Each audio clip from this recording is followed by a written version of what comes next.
India's finest Medicover Hospital now opened exclusive hospital for women and children opposite High-Tech Charminar. Medicover Women and Child Hospital. Janata party రాష్ట్ర స్థాయి నేతలందరూ ఈ రోజు కీలక సమావేశం నిర్వహించారు. రాబోయే ఎన్నికల్లో ఎలాంటి వ్యూహాలతో వెళ్ళాలి, పొత్తులకు సంబంధించిన అంశాలకు సంబంధించి కూడా చర్చించుకోవడం జరిగింది. ప్రస్తుతం కొత్తపల్లి గీత ఉన్నారు, మాజీ ఎంపీ. మేడం, ఎలాంటి నిర్ణయాలు తీసుకున్నారు? టీడీపీ జనసేనతో పొత్తుకు వెళ్తున్నారని ఒక ప్రచారం పెద్ద ఎత్తున జరుగుతున్న నేపథ్యంలో ఏ అంశాల మీద ఈరోజు చర్చించారు? పొత్తుల విషయం ఎప్పుడు కూడా మేము మొదటి నుంచి కూడా చెప్తున్నాం, కేంద్ర పార్టీ నిర్ణయం తీసుకుంటుంది. కాకపోతే పార్టీ బలోపేతానికి అసలు గ్రాస్ రూట్ లెవెల్లో వర్క్ ఎంత ఫాస్ట్గా చేయాలి, త్వరితగతిని ఎలా కమిటీస్ పూర్తి చేయాలి, ఎలాగ పార్టీని స్ట్రెంగ్తన్ చేసుకోవడానికి ప్రతి ఒక్కళ్ళకి కూడా ఎంత కృషి చేయాలన్న దాని మీద అండ్ ఏ ఎజెండా మీద పబ్లిక్ని మనం పార్టిసిపేషన్ తోటి ఎట్లా ఏ ఎజెండాతో మనం ముందుకెళ్ళాలన్న విషయం మీద డిస్కషన్ జరిగింది. సో పొత్తుల విషయంలో డిస్కషన్ పార్టీ అధిష్టానానికే వదిలేసాము కాబట్టి పొత్తుల విషయంలో ఎలాంటి చర్చ జరగలేదు. జరిగిందంతా కూడా పార్టీని ఎలాగా గ్రాస్ రూట్ లెవెల్లో బలోపేతం చేయాలన్న దాని మీద చర్చ జరిగింది. అంటే ఎన్నికలకు చాలా తక్కువ సమయం మాత్రం ఉంది. ఇప్పుడు ఇంకా బలోపేతం మీద దృష్టి పెట్టడం, అంటే ఎన్నికలకు సంబంధించి అభ్యర్థుల కసరత్తు కానీ దానికి సంబంధించిన డిస్కషన్ జరిగింది.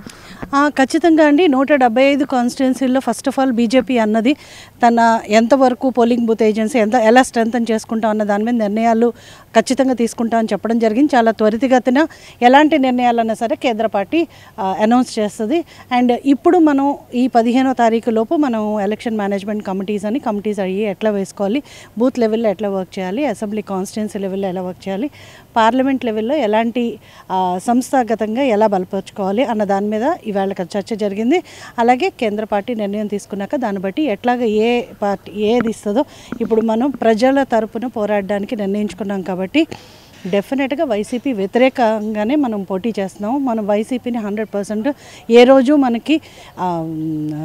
మనకి సిద్ధాంతపరంగా కూడా వాళ్ళతో మాకు వ్యత్యాసాలు ఉన్నాయి. అలాగే కాకుండా హిందుత్వాన్ని కూడా మనం ఒక ఎజెండాగా తీసుకెళ్తున్నాం కాబట్టి ఖచ్చితంగా ఇప్పుడున్న రూలింగ్ పార్టీ ప్రజా వ్యతిరేక విధానాల మీద 100% ముందుకు వెళ్ళాలని చెప్పి నిర్ణయం తీసుకోవడం. ఎంపీ స్థానాల మీద ఎక్కువ ఫోకస్ పెట్టారనే ప్రచారం జరుగుతుంది. ఎక్కువ స్థానాల్లో ఎంపీ స్థానాల్లో పోటీ చేయాలని అలా ఏం లేదండి. ఇప్పటి వరకు స్థానాల విషయంలో అసలు చర్చే జరగలేదు.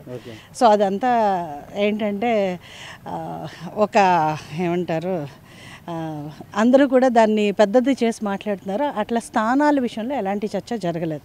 సంస్థాగతంగా బలోపేతం మీద చర్చ జరిగింది. వైఎస్ షర్మిల కాంగ్రెస్ పార్టీలో జాయిన్ అయ్యారు. ఆమె ఆంధ్రప్రదేశ్ రాష్ట్ర అధ్యక్షురాలు రాబోతున్న చర్చ జరుగుతుంది. మీరు కూడా ఆ పార్టీలో పనిచేశారు. ఎలా ఉండబోతుంది? ఏమన్నా మార్పులు ఉండే అవకాశం అనుకుంటున్నారా? మీ అభిప్రాయం? అంటే వైఎస్ షర్మిల అన్నది జగనన్న వదిన బాణంగా అప్పుడు వచ్చింది 2014లో. ఈరోజు మరి కాంగ్రెస్ వదిన బాణంగా జగనన్న మీదకి వెళ్ళిన బాణంగా వెళ్తుంది. సో వైఎస్ఆర్ అంటే రాజశేఖర్ రెడ్డి గారికి ఎవరైతే అభిమానులు ఉన్నారో ఇప్పటి వరకు వాళ్ళందరూ కూడా జగన్ తోటి ఉన్న పరిస్థితి ఉంది ఇప్పుడు కరెంట్ పార్టీలో. సో వాళ్ళందరూ కూడా ఇప్పుడు వైఎస్ కుటుంబానికి విధేయులుగా ఎవరైతే ఉన్నారో వాళ్ళందరూ కూడా జగన్ మీద ఉన్న ఆ వ్యతిరేకతోటి ఇప్పుడు కాంగ్రెస్ బలోపేతం అయ్యే అవకాశం ఉంది. బికాజ్ షర్మిల గారు తీసుకున్నారు కాబట్టి. సో ఖచ్చితంగా షర్మిల తన వంతు తను కృషి చేసి తను కాంగ్రెస్ పార్టీలో తన వంతు కాంట్రిబ్యూట్ చేస్తుందన్న ఉద్దేశం అయితే మాకైతే ఉంది. ఎందుకంటే అది మాకు సంబంధించింది కాదు. ఎందుకంటే బీజేపీ వాళ్ళు ఎవరు వెళ్ళి షర్మిల తోటి జాయిన్ అవ్వరు. అట్ ద సేమ్ టైం వేరే పార్టీలు వాళ్ళు కూడా ఎవరు షర్మిల దగ్గరికి వెళ్ళే వాళ్ళందరూ కూడా పూర్వ కాంగ్రెస్ నుంచి వైఎస్ఆర్సీపీకి షిఫ్ట్ అయిన వాళ్ళు కానీ వైఎస్ రాజశేఖర్ రెడ్డి గారి కుటుంబం మీద అభిమానం ఉన్నవాళ్ళు కానీ. సో ఆ ఓటు కంప్లీట్గా వైఎస్ఆర్ ఓటు బ్రేక్ అవుతా తప్పితే మాకు ఎలాంటి దాని మీద కామెంట్ చేయవలసిన అవసరం లేదు. మేడం, ఇంకొక ముఖ్యమైన విషయం, చాలామంది షర్మిల ఇక్కడికి రావడం కరెక్ట్ కాదు, జగన్ని కావాలనే ఉద్దేశపూర్వకంగా ఇబ్బంది పెట్టడం కరెక్ట్ కాదని ఒక చర్చ జరుగుతుంది. మీరు కూడా ఆ పార్టీలో పనిచేశారు. షర్మిల నిర్ణయాన్ని మీరు ఎలా చూస్తారు? అవసరమైతే ముఖ్యమంత్రి జగన్ మీద ఫైట్కి అని సిద్ధమని ఆమె స్టేట్మెంట్ ఇచ్చిన నేపథ్యంలో అది ఇండివిజువల్గా తన స్టేట్మెంట్ ఇచ్చిందండి. తనకి ఆ కుటుంబంలో ఎలాంటి ప్రాబ్లమ్స్ ఉన్నాయో మనకు తెలీదు. కానీ ఈరోజు షర్మిల ఆ స్టేట్మెంట్ ఇవ్వడం చాలామంది కాంగ్రెస్ వాళ్ళకు కూడా చాలా ఆహ్వానిస్తున్నారు దాన్ని. సో పార్టీలో లేకపోతే కుటుంబంలో ఎలాంటి సమస్యలు ఉన్నాయో మనకు తెలియదు. మొట్టమొదటి నుంచి ఆమె పార్టీని వైఎస్ఆర్సీపీని నెత్తి మీద మోసుకుని నేనే జగనన్న బాణం అని చెప్పి ఆయన జైల్లో ఉన్నప్పుడు కూడా స్ట్రెంగ్తన్ చేయడానికి చాలా కష్టపడింది పార్టీకి. మరి ఎలాంటి వాళ్ళ ఇద్దరి మధ్యన ఎలాంటి విభేదాలు వచ్చినాయో తెలియదు. తర్వాత విభేదించారు. ముందు తెలంగాణ అనుకుంది, బట్ స్టిల్ ఇప్పుడు మళ్ళీ ఆంధ్ర పుట్టినిల్లు ఆంధ్ర అని చెప్పి ముందు మెట్టనిల్లు తెలంగాణ అంది, మళ్ళీ ఇప్పుడు పుట్టినిల్లు ఆంధ్ర అని చెప్పి రావడం జరుగుతుంది. సో అది వాళ్ళిద్దరి మధ్య ఉన్న విభేదాలుగా చూస్తున్నాను నేను. అండ్ అదే కాకుండా వైఎస్ఆర్ కాంగ్రెస్లో కూడా చాలా అస్మదీయులు ఉన్నారు. ఎందుకంటే వాళ్ళకి పడట్లేదు చాలామందికి అక్కడ. సో వాళ్ళందరూ కూడా ఇటువైపు జంప్ అవుతారు అన్న ఒకే ఒక రీజన్ తోటి వేరే పార్టీ వాళ్ళకి ఇందులో ఎలాంటి సంబంధం లేదండి. అది వాళ్ళ కుటుంబంలో జరిగిన యుద్ధం కింద భావిస్తున్నాను. And at the same time ఆమె కాంగ్రెస్లో జాయిన్ అయ్యి పార్టీ పెట్టి, నేను కూడా పార్టీ పెట్టాను, పార్టీని పెట్టి ఒక మహిళ దాన్ని ముందుకు తీసుకెళ్ళడం అన్నది చాలా కష్టతరమైన పని.